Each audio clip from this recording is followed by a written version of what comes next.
L'un de mes domaines de recherche est le cinéma nigérian, Nollywood, particulièrement Nollywood en diaspora.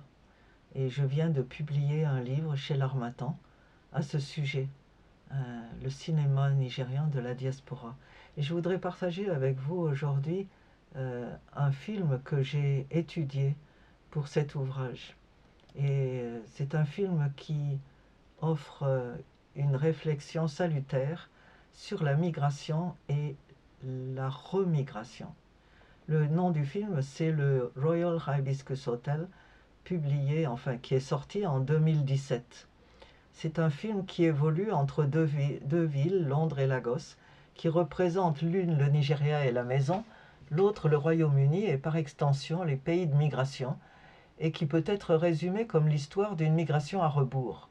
Le scénario est inspiré par l'existence d'un nombre grandissant de Nigérians, apparemment appartenant le plus souvent à la seconde génération d'expatriés et qui, depuis quelque temps, déçus de leur expérience européenne et frustrés du peu de chances de vraie réussite dans ces pays d'accueil, tentent de reconstruire leur vie au pays ancestral. À Londres, dans un immeuble de style victorien, Opeoluwa Adeniyi, une jeune Yoruba, prépare son petit déjeuner et elle part au travail. Elle est employée dans la cuisine d'un petit restaurant dont le chef semble l'avoir prise en grippe et la bouscule constamment. Son père lui téléphone, ses parents sont propriétaires d'un hôtel à Lagos, mais ils ont bien du mal à le maintenir en état, et son père cherche à le vendre. Il souhaite vraisemblablement en parler à sa fille, mais lui téléphone toujours au mauvais moment. Entre-temps, il trouve un acheteur, Deji, qui lui en propose 350 millions de naira et lui donne 10 jours pour signer le contrat de vente. OPL cherche un meilleur emploi en Angleterre et se rend à un entretien d'embauche. Mais le dossier qu'elle a préparé ne trouve pas grâce devant le groupe.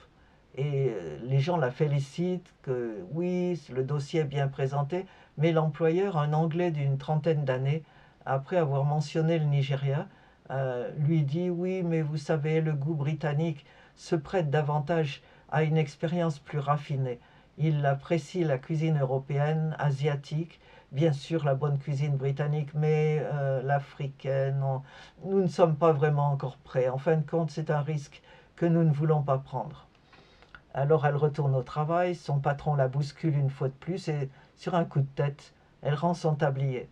Ce soir-là, les parents lui téléphonent à nouveau et elle dit à ses amis qu'elle a quitté son emploi et décide de retourner à Lagos pour quelques jours pour changer d'air.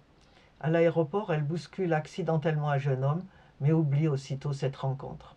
À son arrivée, elle est accueillie par ses parents, mais son père ne lui parle pas de l'offre de vente.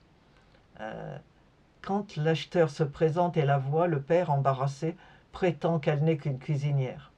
La première visite d'OP dans la cuisine de l'hôtel révèle un environnement qui laisse à désirer.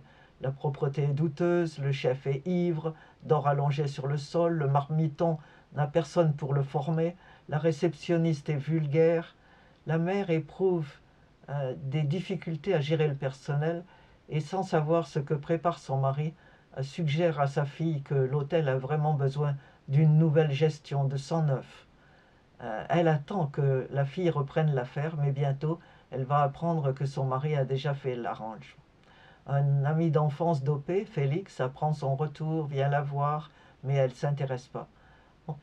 Ensuite, Deji et son ami Martin ont décidé de s'installer dans l'hôtel pour quelques jours sous couvert d'anonymat pour évaluer le degré de réparation avant de finaliser l'achat. Deji admire OP sans la connaître, l'invite à dîner, les deux entament une relation. La mère remarque le couple et se prend à rêver d'un grand mariage. Pendant ce temps, OP prend la cuisine en main, prépare des plats, restaure la discipline et dit à son père qu'elle a toujours considéré l'hôtel comme chez elle. Une idylle se dessine entre les deux jeunes, mais ensuite OP fait part à Deji de ses plans et de la cuisine, et il n'a pas le courage de lui avouer qu'il a déjà conclu la vente avec son père. Pendant ce temps, les scènes du film au cours desquelles les parents bavardent et échangent des plaisanteries de vieux couples essaye de mettre un peu de sourire sur un scénario assez sombre. Le père finit par révéler à sa femme qu'il a décidé de vendre l'hôtel et elle se laisse convaincre. Le lendemain, Martin, en présence de Deji et des parents et croyant la jeune fille au courant, apporte à OP le contrat de vente. Celle-ci se sent trahie, signe le contrat pour ses parents et fait ses valises et pour rentrer à Londres. Passant par l'hôtel pour un adieu, elle y trouve Deji qui l'attendait et qui cherche à la convaincre qu'il a suivi ses plans pour tout transformer, mais elle ne veut rien écouter. Et donc finalement, elle décide de rentrer et elle est à Londres maintenant. On lui offre une nouvelle place, mais soudain la situation bascule alors qu'elle mange avec ses amis dans un restaurant. Deji apparaît, un bouquin de fleurs à la main, lui demande de le pardonner, lui déclare son amour et lui donne une enveloppe brune. Et quand elle l'ouvre, elle voit que c'est le contrat en son nom à elle et il lui demande sa main. Et le mariage va se poursuivre.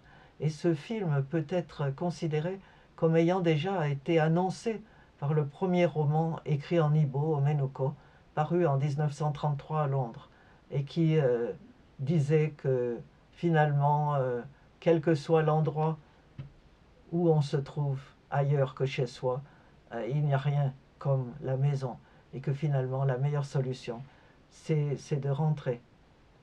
Et ce film est une étape importante, une réflexion salutaire sur un double phénomène, celui de la migration, où on voit la jeune fille et les difficultés qu'elle rencontre en Angleterre pour faire sa place et pour réaliser son rêve, et puis finalement le second volet qui est la remigration, où tout va bien se passer en dépit de quelques heures et difficultés temporaires. Bien sûr, Nollywood se termine toujours bien, les migrations ne se terminent pas toujours bien. Mais c'est intéressant et je vous invite à regarder davantage de films de Nollywood où vous trouverez des réflexions très utiles sur votre quotidien.